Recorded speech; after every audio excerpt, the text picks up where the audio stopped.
Halo, assalamualaikum warahmatullahi wabarakatuh. Kembali lagi di YouTube aku, Fitra Listiana Kartika Murti. Hari ini aku mau kasih tips buat temen-temen nih yang mau ujian atau yang mau ikut tes CASN. Gimana sih cara belajar ala aku? Ini udah aku terapin dari aku kuliah. Jadi dulu tuh tiap mau kuis gitu atau mau ujian, aku tuh selalu nyiapin materinya di buku lain gitu ya. Aku biasanya tuh nyalin lagi dari catatan aku yang biasa aku nyatet di kampus, terus aku salin lagi ke buku yang lain khusus untuk aku belajar saat ujian. Jadi aku tuh biasanya kalau di kelas itu jarang nyatet, jadi mungkin aku cuma nyatet poin-poinnya aja gitu kan. Buku modulnya itu kita udah punya ya, jadi tinggal mengulang aja di rumah.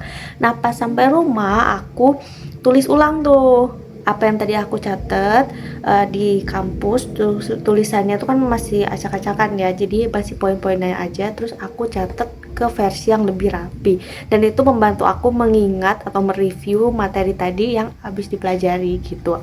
Dan kemarin waktu aku mau tes P3K kemarin tahun 2023, aku memang cukup ini ya, padet jadwalnya karena aku harus bekerja dulu pagi sampai jam 3 sore, kemudian aku istirahat, kemudian baru aku malamnya bisa belajar. Nah kadang-kadang itu aku udah ngantuk, udah capek gitu. Jadi gimana sih tipsnya?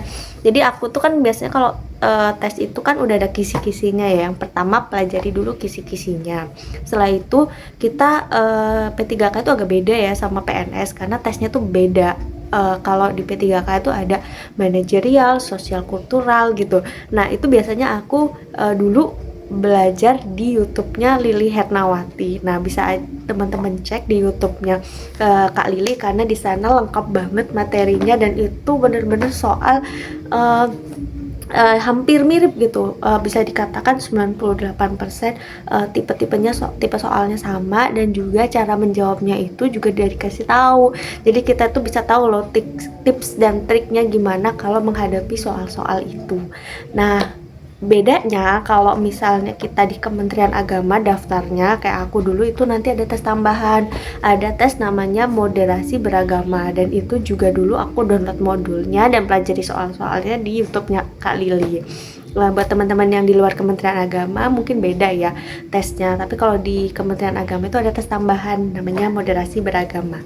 Setelah itu tesnya juga ada kompetensi bidang. Kompetensi bidang itu sesuai dengan jabatan yang kita lamar gitu. Kita masukin formasinya tuh di mana. Kalau kemarin kan aku memang di formasi statistisi ahli pertama, jadi otomatis tes kompetensi bidangnya itu bagi soal-soalnya itu tentang statistik. Dan di YouTube aku juga aku tuh udah share gimana sih kisi-kisinya menurut CPNS di tahun 2024, hampir sama ya, statistisi CPNS sama P3K tuh kisi-kisinya sama. Jadi yang pertama itu ada kemampuan umum. Kemampuan umum itu meliputi statistik dasar, sedangkan kemampuan khususnya itu meliputi yang pertama persiapan kegiatan statistik, yang kedua pengumpulan data, yang ketiga pengolahan data, yang keempat analisis data statistik, dan yang kelima itu yaitu diseminasi hasil kegiatan statistik. Jadi yang pertama kita pelajari kemampuan umumnya dulu nih, statistika dasar. Nah statistika dasar itu cara belajarnya tuh aku dulu kan aku masih punya buku materi kuliah gitu ya, aku salin lagi di buku ini khusus buat belajar. Jadi bisa teman-teman lihat, nah di sini ada tuh statistika dasar. Nah jadi aku tuh mulai dari definisinya dulu, kemudian setelah definisi aku tulis, aku tulis tuh bedanya statistika deskriptif dan inferensia. Jadi berurutan gitu. Yang pertama itu kita pelajari definisi, setelah definisi jenis-jenisnya apa, terus kemudian kita pelajari juga tentang data, kemudian macam-macamnya, ada sifatnya juga. Sifatnya itu kan ada discrete dan continue, kemudian waktu pengumpulan, ada cross section dan time series. Lalu untuk sumber data ada internal dan eksternal. Kemudian cara mengumpulkannya ada data primer dan cara memperolehnya, data primer dan sekunder. Nah, jadi kita itu juga mempelajari hal-hal yang lebih detail gitu. Kemudian mempelajari skala pengukuran juga. Nah, ini penting banget, ini keluar soal ini tentang gimana sih contoh dari data nominal, ordinal, interval atau rasio. Nah, teman-teman bisa nih cek untuk contoh-contoh soalnya di link ID aku Fitralistiana KM. Di situ ada contoh soal plus pembahasannya. Jadi teman-teman udah bisa mempelajari nih dari sekarang. Sekarang kan bulan Juli ya. Kemungkinan kalau misalnya buka CASN itu di sekitar bulan September, Oktober, November, dan kemudian tesnya di November. Nah, kalau aku dulu sih sebelum daftar itu memang belum belajar karena memang belum tahu ya formasinya apa, karena memang dulu mau cari jurusan statistika itu agak susah karena matematika murni ya. Jadi biasanya yang dibutuhkan di formasi statistisi itu biasanya statistik murni gitu. Kebetulan kemarin pas ada bukaan untuk formasi matematika, jadi aku bisa daftar karena aku matematika murni dulunya. Nah, kemudian selanjutnya aku juga bukan hanya menulis materi aja di sini, tapi aku juga mengerjakan contoh-contoh soal. Nih contoh-contohnya, aku tuh ngitung gimana cara mencari jumlah kelas. Nah, biasanya untuk tabel frekuensi gitu ya. Nah, ini aku bikin karena takutnya keluar gitu ya soal ini gitu, soal hitung-hitungan. Nah, aku pelajari juga, ini kan termasuk dalam statistika dasar. Kemudian aku mencari rata-rata kuartil 1, Q1 kuartil bawah, Q1, Q2, Q3. Nah, itu aku pelajari juga karena ini kan masuk dalam statistika dasar. Termasuk dalam ukuran pemusatan dan ukuran penyebaran data itu udah masuk dalam statistika dasar. Oke ya. Statistika dasar statistika dasar itu cukup banyak materinya, tapi tidak sesulit yang dibayangkan. Jadi kita lebih banyak paham teori, kemudian kita latihan dengan soal-soal. Dan seingat aku sih dulu waktu itu emang ada soal, tapi kita ngitungnya nggak begitu kompleks, lebih ke materi. Jadi kita lebih paham konsep gitu harusnya. Kalau mau sebelum tes itu kita pahami konsep, kita tahu jenis-jenis data, kemudian saat ada contoh nih kita suruh menganalisis ini jenis datanya masuk dalam kategori data apa. Nah, biasanya seperti itu contoh soalnya. Oke, lanjut ke kemampuan khusus persiapan kegiatan statistik. Nah, ini biasanya kan berhubungan sama kegiatan pengumpulan data gitu ya, seperti kita mempersiapkan kuesioner untuk mengambil data dari kegiatan sensus atau survei. Biasanya kalau kuesioner ini sebelum kita buat, kita pasti uji validitas dan reliabilitasnya, bisa menggunakan SPSS. Nah, jadi sebelum kegiatan statistik itu yang pertama kita mempersiapkan dulu alat ukurnya, kemudian bagaimana cara menganalisis, kemudian kita membentuk tim dulu, tim kerja itu kan yang pertama ada yang menginput data, kemudian ada juga yang di lapangan, kemudian setelah itu kita melakukan data cleaning sebelum diolah. Nah, kira-kira kegiatan persiapannya seperti itu. Lanjut kita ke yang kedua yaitu pengumpulan data. Nah, pengumpulan data ini kita lakukan survei atau sensus. Nah, teman-teman udah tahu ya pasti bedanya survei sama sensus itu apa. Survei itu adalah kegiatan di mana kita melakukan pengambilan data dari sampel. Sedangkan kalau sensus kita melakukan pengambilan data dari populasi, artinya seluruh anggota populasi itu menjadi sampel. Bedanya sensus dan sampel itu biasanya terletak dari siapa yang jadi respondennya, tapi tidak menutup kemungkinan juga kenapa digunakan survei, karena biayanya pasti lebih murah dibandingkan sensus, karena sensus itu kan cakupannya luas ya, ibaratnya semua anggota populasi itu kita jadikan responden, dan itu membutuhkan waktu yang lama. Sedangkan kalau survei itu waktunya lebih singkat, kemudian jumlah respondennya juga lebih sedikit, tapi bisa menggambarkan seluruh populasi dengan syarat anggota dari sampel itu representatif, artinya mewakili dari gambaran keseluruhan populasi. Jadi kuncinya itu yang pertama representatif. Jadi menggunakan pengambilan datanya menggunakan teknik sampling probability. Jadi menggunakan peluang. Artinya semua anggota sampel berhak menjadi setiap anggota populasi berhak menjadi anggota sampel gitu ya. Probability sampling kan teman-teman pasti udah belajar ya probability sampling sama non probability sampling. Nah, kalau misalnya mau lebih akurat nih pakai yang probability sampling gitu. Oke, selanjutnya yaitu pengolahan data. Nah, pengolahan data ini terkait dengan bagaimana kita mengolah data itu. Pertama pastinya menggunakan statistika deskriptif. Statistika deskriptif itu apa? Itu merupakan gambaran umum bagaimana kondisi data itu sesungguhnya. Jadi kita pertama menentukan dulu jumlah N-nya berapa. N itu kan sampelnya. Sampelnya itu berapa, kemudian rata-ratanya, median, modus, kemudian range, kuartil 1, kuartil 3, kan kuartil 2 itu sama dengan median ya. Kemudian kita menentukan standar deviasinya. Nah, kita bisa melihat bagaimana sebaran data. Lalu kita memvisualisasikannya dengan yang pertama bisa menggunakan box plot atau histogram.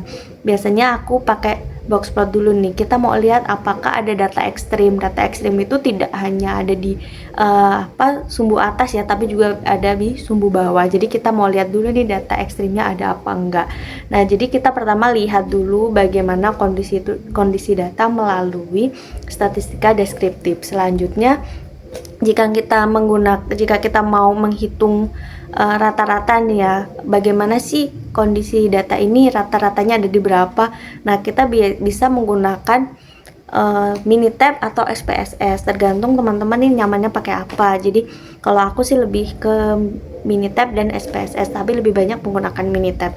Jadi kita melihat tuh statistika deskriptifnya, kita pilih dulu apa yang mau kita munculkan. Nah, jadi kita mau lihat juga tuh biasanya grafiknya melenceng ke kanan atau melenceng ke kiri, dan itu biasanya dalam bentuk soal itu kita suruh mendeskripsikan grafik itu. Kita apa definisi dari grafik ini, kita dituntut untuk bisa mendeskripsikan atau menginterpretasikan grafik. Nah, jadi dulu waktu itu aku ingat ada histogram.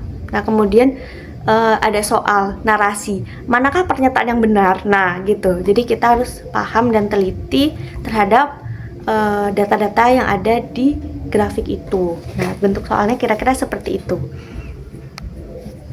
Lanjut kemudian ke analisis data statistik. Nah, analisis data statistik ini juga kan banyak ya, ragam jenisnya. Salah satunya yaitu kita menganalisis regresi linear sederhana, regresi linear berganda, kemudian kita menentukan korelasi, menentukan koefisien determinasi. Nah, itu kita biasanya itu soalnya, bentuk soalnya udah ada gitu hasil analisisnya. Nah, kita suruh membaca gitu, maksudnya korelasinya sebesar ini tuh maksudnya tuh berapa gitu. Nah, jadi kita mau melihat nih, korelasi kan itu maksudnya adalah seberapa kuat hubungan antara variabel independen dan variabel dependen. Sedangkan kalau koefisien determinasi itu bedanya adalah seberapa besar variabel variabel independen atau X mempengaruhi variabel dependen. Jadi kalau R² itu bagaimana seberapa besar variabel X mempengaruhi variabel Y. Nah, biasanya kalau variabel koefisien determinasi itu digunakan untuk analisis regresi berganda. Nah, biasanya X-nya ada sampai X1, X2, X3 gitu, X yang lebih dari 1.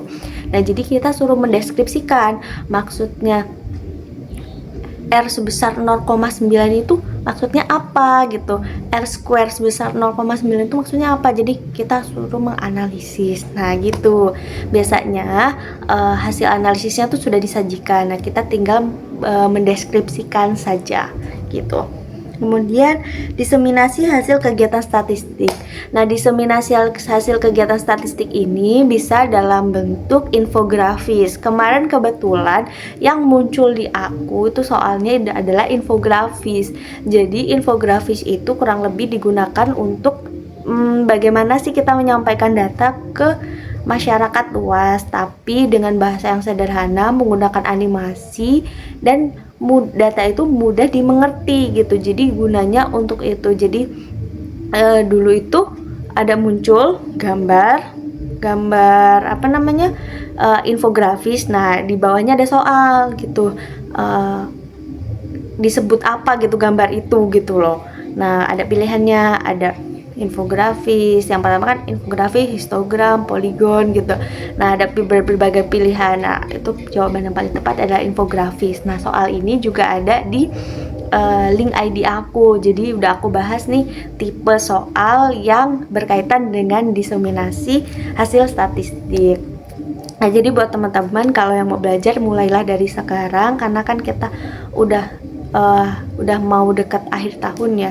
Persiapan yang lebih matang akan menghasilkan hasil yang lebih maksimal gitu. Jadi lebih baik belajar dari sekarang, nyicil-nyicil dari sekarang. Jadi pas nanti mau tes udah tinggal nge-review aja nih, udah persiapannya sudah matang. Jadi buat teman-teman ya kalau mau belajar jangan lupa untuk cek di link ID aku Fitralistiana KM, karena di sana banyak jenis soal statistik dan juga ada pembahasannya. Kalau untuk teman-teman yang mau belajar sosial kultural manajerial itu bisa ke YouTube-nya Kak Lili Hernawati. Di sana aku recommended banget karena pembahasannya jelas dan lengkap. Jadi satu lagi nih, kalau mau tes jangan lupa persiapkan data diri. Yang pertama tuh kalau mau ngisi nih ya, ngisi biodata. Nah itu kan kita nanti ya biasa ya, ada nama, tanggal lahir, kemudian alamat gitu, nomor handphone, kemudian ada nanti bagian dimana kita mengisi deskripsi pekerjaan kita. Jadi misal nih kita kan udah pernah bekerja ya, jadi apa sih deskripsi pekerjaan kamu di sana, di tempat kerjamu itu. Kebetulan waktu itu aku kan sebagai admin, dan admin itu kan juga jarang ya megang statistik karena memang tidak berhubungan langsung sama survei dan sensus. Kemudian apa nih yang agak mirip-mirip, kebetulan pada saat itu ada quality control. Jadi kalau misalnya nih kita ada QC, jadi memang ada inspeksi gitu ya, ada penilaian dari pihak eksternal bagaimana sih kondisi barang tersebut gitu, otomatis harus ada QC. Nah jadi waktu itu yang aku tulis di pertama, walaupun sebenarnya job desk aku tuh sebagai admin dalam tata persuratan, tapi karena aku mau ngelamar formasi statistisi, jadi yang pertama itu yang berhubungan sama statistik dulu ya aku tulis seperti melakukan quality control kayak gitu. Nah itu kan berarti ibaratnya nanti ketika panitia CASN-nya baca, oh iya dia cocok nih, soalnya dia melakukan kegiatan statistik dan berhubungan juga sama formasi yang dia lamar, yaitu statistisi. Nah kemudian yang kedua, aku menuliskan nih melakukan sampling. Nah walaupun memang samplingnya itu cuma sebulan sekali karena pas inspeksi itu aja, jadi ngambil 30 sampel gitu dari hasil produksi dalam satu hari, yaitu salah satu kegiatan statistik juga, walaupun tidak melakukan survei atau sensus kepada berarti kepada manusia gitu ya, tapi kan termasuk dalam kegiatan statistik.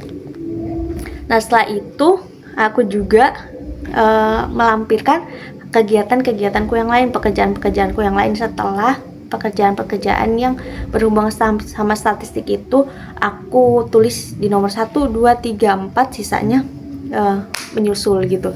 Jadi buat teman-teman nih ya, itu penting banget karena gimana kita mau ikut SKD atau gimana kita mau ikut tes kalau berkas saja nggak lulus gitu ya. Yang pertama kuncinya tuh seleksi berkas itu kita Ibaratnya kita personal brandingnya harus dibagusin gitu. Yang cocok sama formasi yang kamu lamar, nah itulah yang kamu tulis di biodata gitu, supaya nanti panitia CSN-nya juga mempertimbangkan kamu bahwa kamu tuh layak untuk melaju ke tahap selanjutnya.